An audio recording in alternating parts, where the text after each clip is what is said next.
좋은 뉴스가 쌓인다. 뉴스 테이블.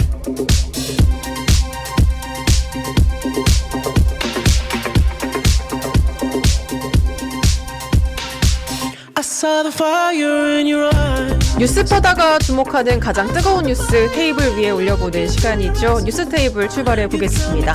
오늘도 경남대 조재욱 교수, 또 경남부민일보 이창원 기자와 함께합니다. 두 분 반갑습니다. 반갑습니다. 예, 기자님은 오랜만에 뵙고 네, 오랜만에 뵙습니다. 교수님은 이제 함께 방송하는 건 처음인 것 같습니다. 잘 부탁드립니다.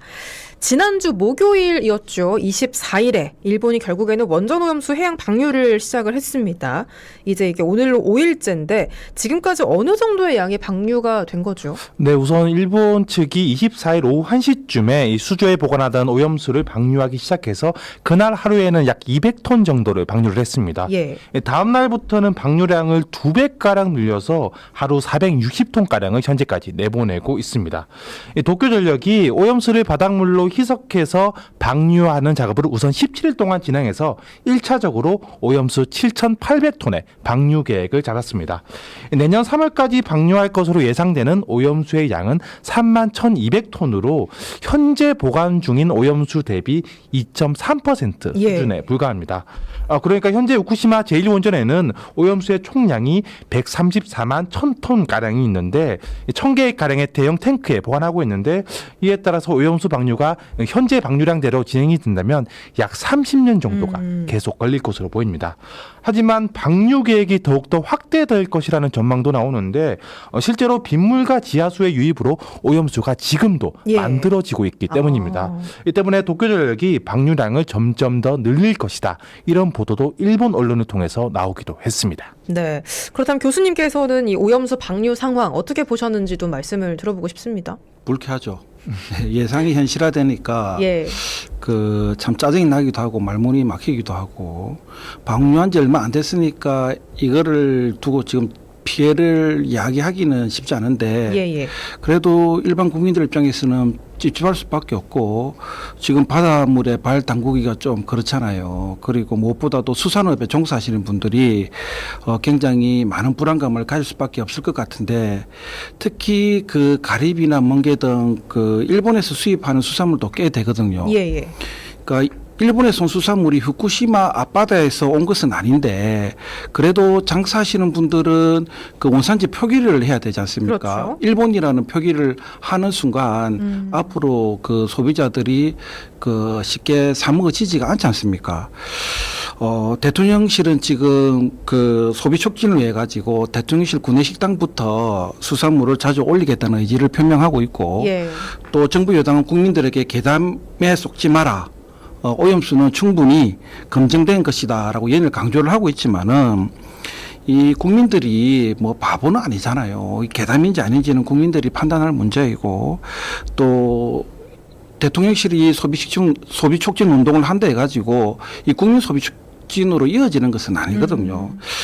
제가 볼 때는 이제 다가오는 추석에 밥상머리에서 제일 세게 논의될 주제가 오염수 방류가 아닌가 싶고 수산업 종사자들도 추석 때 매출을 좀 바짝 올려야 되는데 이게 쉽지 않을 것으로 보여서 좀 안타까운 마음이 들고 있습니다. 예. 기자님께서 이제 정치권의 반응도 한번 짚어주시면 좋을 것 같습니다. 네, 그야말로 여야의 이제 공방이 이제 계속해서 수위가 높아지고 있는데 정의당이 비롯한 민주당, 야당은 일본 현지를 방문해서 국제적인 연대로 윤석열 정부의 잘못을 바로잡겠다고 이렇게 나서고 있고 반면에 여당인 국민의힘은 이재명 대표의 방탄을 위한 보여주기식 쇼를 멈추라고 비판을 했습니다.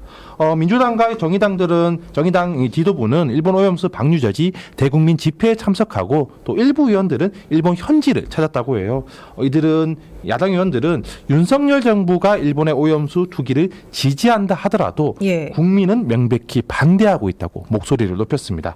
반면에 국민의힘은 이처럼 야권의 장애 투쟁에 강하게 비판 목소리를 냈습니다. 일본을 방문한 이 야권 의원들을 향해서는 보여주기식 쇼라고 비판을 했고 또 국제적 망신을 자초할 수 있다고 또 우려를 했습니다.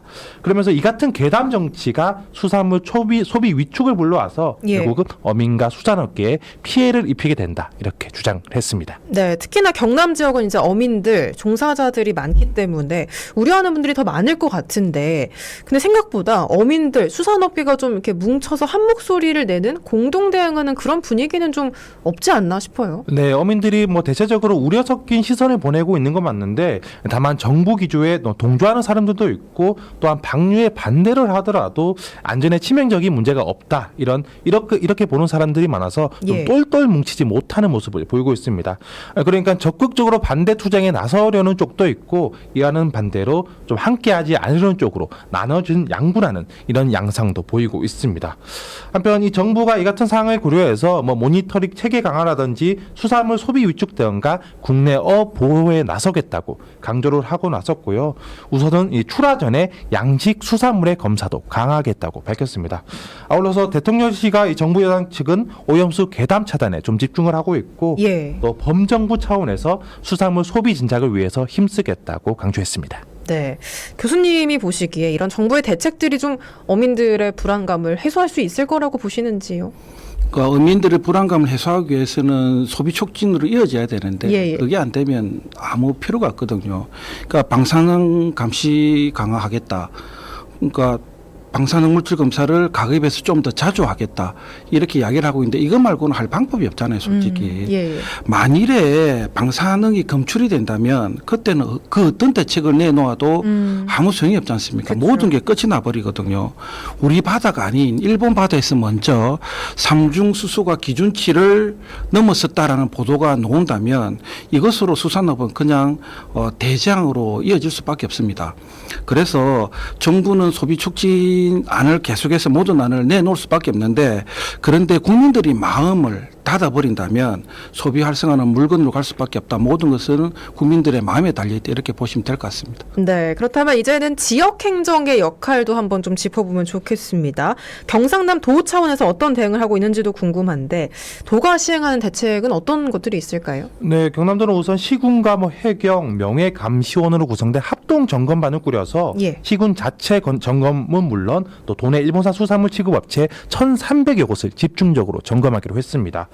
최근 3년 동안 수입량이 많고 또 원산지의 위반 빈도가 높은 활참돔, 또 활가리비, 활멍게를 중점 점검 품목으로 정하기도 했습니다. 아울러서 이 추석 명절을 앞두고는 수입과 소비가 증가하는 일본산 수입의 수산물 품목 등도 단속을 강화할 예정입니다.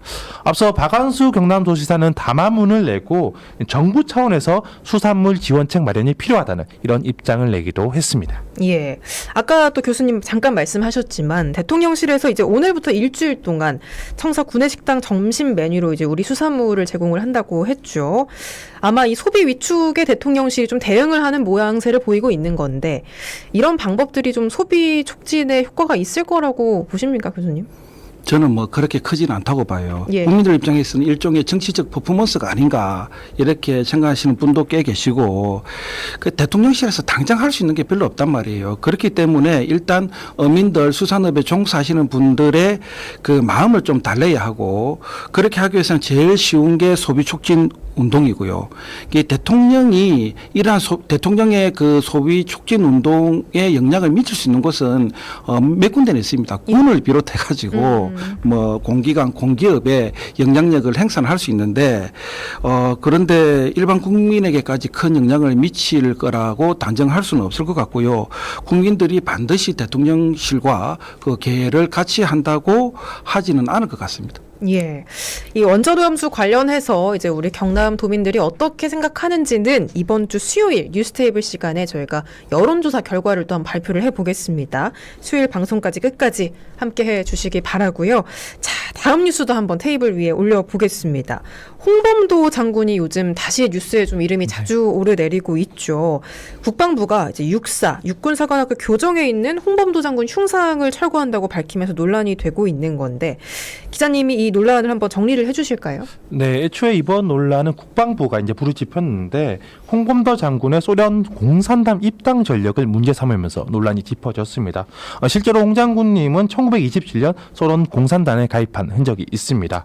현재 육군사관학교 이 충무관 앞에는 이 홍범도, 김좌진, 또 지청천, 이범석 장군과 신흥무관학교 설립자인 이회영 선생의 흉상이 설치가 돼 있습니다. 예. 하지만 이를 두고 이종석 국방부 장관이 지난 25일 국회를 찾아서 북한을 대상으로 전쟁을 억제하고 또 전시 인력을 양성하는 기관이 바로 이 육군사관학교인데 이곳에 공산주의 경력이 있는 사람이 있으면 되겠느냐며 불을 짚었습니다. 곧바로 흉상 철거 추진 배경을 이렇게 설명을 했고요. 네. 곧바로 반발이 나왔습니다. 민주당은 정부가 독립영웅까지 공산주의 프레임을 씌우고 있다면서 일제에 맞서 싸운 역사를 지우려 한다고 비판을 했고요.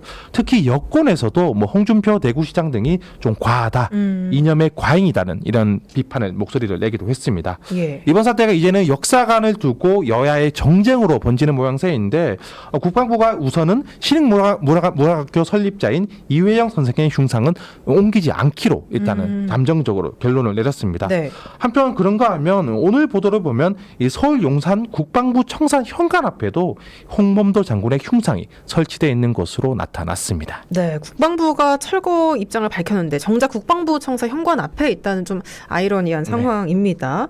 근데 이 홍범도 장군 같은 경우에는 정권의 성격과는 좀 상관없이 독립 영웅으로 인정을 받았던 기억이 나거든요.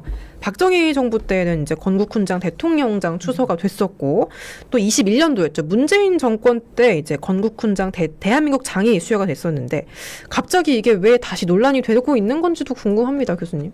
저는 이해를 못하겠어요. 솔직히 이해를 못하겠고. 예.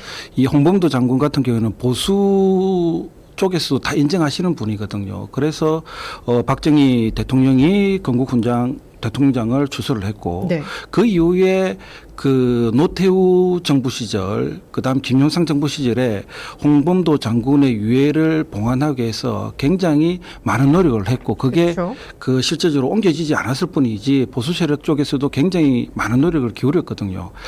이게 봉오동 전투 영화 본 지가 엊그제 같고 또 유해 봉안식 장면도 머리에서 난데 앞서 이야기한 것처럼 국민 한 사람으로서 왜 갑자기 이런 일이 그 벌어진지 이해가 안 가고요.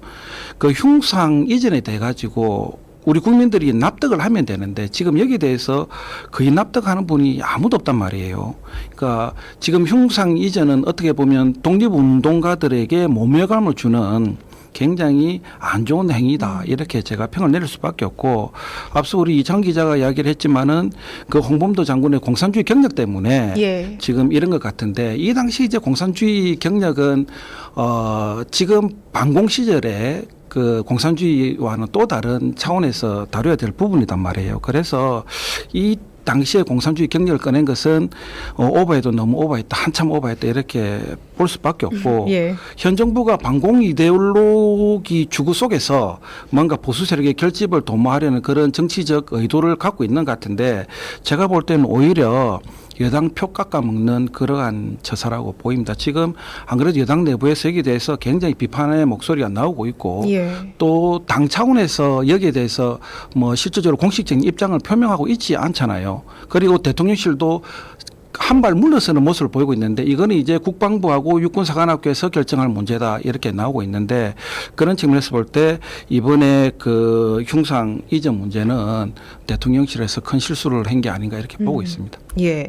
이번 논란에 이제 문재인 전 대통령도 목소리를 냈습니다. SNS를 통해서 육사 교정 항일 무장 독립운동 영웅들의 흉상 철거 움직임에 깊은 우려를 표한다. 이렇게 또 글을 올렸네요. 네, 그러니까 문 대통령이 자신의 SNS에 우리 국군의 뿌리가 결국에는 대한독립군과 강복군에 있는데 이것을 부정하는 행태다 이렇게 예. 비판을 하면서 당시에 일제에 맞서서 이제 국권을 잃고 만주, 뭐 연해주, 중앙아시아로 옮겨 다녔던 이 영웅들이 오늘날 대한민국에서도 이렇게 이리저리 떠돌아 하느냐며 이렇게 깊은 우려를 표했습니다. 네네. 이재명 대표도 오늘 이렇게 그러니까 국회에서 열린 최고회의에서 박근혜 정부 때 있었던 국정교과서 논란 그리고 뭐 건국절 논란이나 친일 논란들이 떠올라면서 윤석열 정권이 걱정된다고 발언을 했습니다.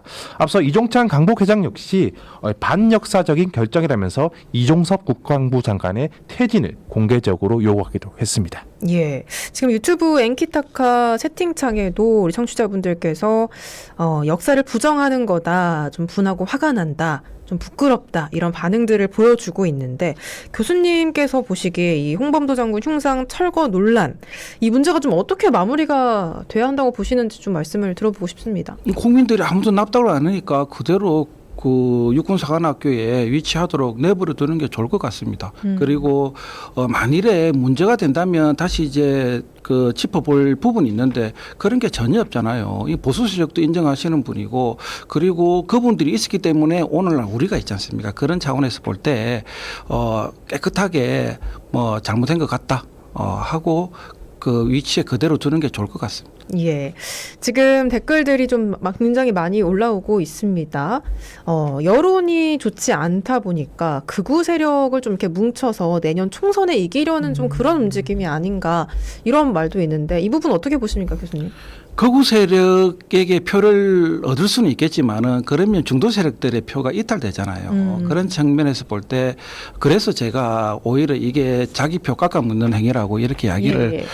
한 거고요. 그래서 얻는 게 있으면 잃는 것도 분명히 있거든요. 그런데 이거는 이럴 게 너무 크다. 이렇게 보시면 될 것 같습니다. 알겠습니다.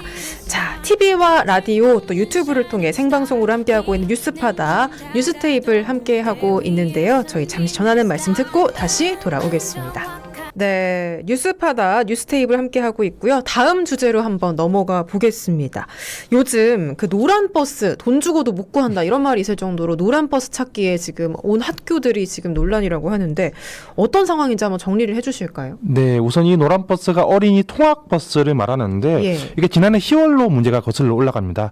당시에 법제처가 그러니까 교육 과정의 목적으로 이루어지는 그러니까 비상시적인 체험 학습 이것 역시 어린이들의 이동이기 때문에 네. 어린이의 통학 등에 해당하니 노란 버스를 이용한 게 맞다고 이렇게 해석을 내놨습니다. 네네. 경찰청이 이를 근거로 지난달에 현장 체험 학습이나 수학 여행 때 어린이 통학 버스 이 신고 대상에 포함한다고 밝혔고 이것을 교육부와 각 시도 교육청에 협조 요청 공문을 보냈습니다. 그러니까 기존에 수학 여행을 간다고 치면 전세 버스를 빌려서 갔는데 그쵸. 이것이 맞지 않고 이제 어린이 통학 버스를 이용하라는 그런 지침이 내려왔던 겁니다. 각 학교는 그야말로 혼란에 빠졌습니다. 그러니까 현장 체험학습 운영 때 어린이 통학버스 규격에 맞는 차량을 구하기가 어려워서 2학기 학교 밖 활동을 취소하는 사례가 점점 늘어나고 있습니다. 경남만 보면은 어린이 통학버스가 한 700대 가량 있는데 네. 이미 등 하교에 상당 부분 이용이 되고 있거든요. 이 어린이 통학버스를 또 전세버스를 어린이 통학버스로 개조하려면 대당 한 500만 원 정도가 들기 때문에 그 비용마저도 만만치가 않습니다. 이처럼 일선 학교들의 혼란이 커지자 교육부가 25일 해결책이 나올 때까지 단속 대신 계도를 하기로 일단 결정을 했습니다. 하지만 이게 단속을 안 하겠다는 것이지 어린이 통학버스 대신 전세버스를 이용한 것이 여전히 불법이기 때문에 이와 관련한 논란은 계속 이어질 것으로 보입니다. 네. 한 대당 500만 원이라는 큰 돈이 든다고 하면은 사실 수학여행을 뭐 매달 가는 것도 아니고 1년에 뭐 한 번 가는 건데 그것 때문에 투자하는 업체는 아마 없지 않을까 싶기도 하고요. 사실은 이게 이제 아이들 안전을 위해서 필요한 일이긴 하지만 이 버스업계 상황이라든지 현실에 좀 맞지 않은 그런 대응이 아니었나 하는 아쉬움이 들긴 합니다. 교수님. 그 이번 연도까지는 계도 기간으로 둔다고 하니까 예. 뭐 아직까지는 시간은 좀 있는 것 같은데 그러나 그 버스 업계 운송 업계 상황도 녹록지 않고 그다음에 학교가 재정적으로 뭐 충분하지 않잖아요. 뭐 그런 측면에서 이게 쉬운 문제는 아닌 것 같고 뭐 어떻게 됐든 간에 내년 초까지는 대책을 안을 내놓아야 되는데 그 교육청은 이미 이 사실을 알고 있었음에도 불구하고 그 어떤 조치를 취하려고 한 것은 아니거든요. 그런 측면에서 늦장 대처를 했다. 그다음에 뒷북 행정을 했다라는 비판을 지금 직면하고 있는데 저는 이제 비판을 받는 것은 이제 어쩔 수 없다. 충분히 그런 행위를 했기 때문에. 그런데 제가 볼 때는 이 교육청에서도 지금 나서가지고 해결할 수 있는 문제가 극히 없어요. 그런 측면에서 현 교육부가 이주호 장관이 전면에 나서가지고 문제 해결을 하고 그 탑다운 방식으로 문제 해결이 이루어져야지 밑에서 할 수 있는 것은 별로 없는 것 같습니다. 그런 측면에서 정부가 좀 더 적극적으로 나서가지고 이번에 해결 방안 가이드라인을 제시해 줬으면 좋겠습니다. 예. 유튜브 채팅창 볼까요? 주원 이하님께서 색상 따져가면서 수학여행 가는 곳은 또 처음 보네요. 라고 하는데 이게 색상이 이제 문제가 아니라 노란 버스라는 게 그 아이들 통학버스다 보니까 그 속도도 약간 제한이 있는 걸로 알고 있고요. 좌석을 다 바꿔야 된다고 하더라고요. 좌석을 네, 그 바꾸고. 교체 비용이 상당 부분 든다고. 예. 네. 또 아이들 그 체격에 맞는 그 안전벨트 이런 그렇죠. 것들도 있기 때문에 네. 조금 아까 한 대당 500만 원이라고 했는데 그런 일이 있는 것 같습니다. 자, 오늘 뉴스테이블 여기서 한번 마무리를 해보면 좋을 것 같습니다. 지금까지 경남대 조재욱 교수, 경남도민일보 이창건 기자와 함께했습니다. 두 분 고맙습니다. 예, 고맙습니다.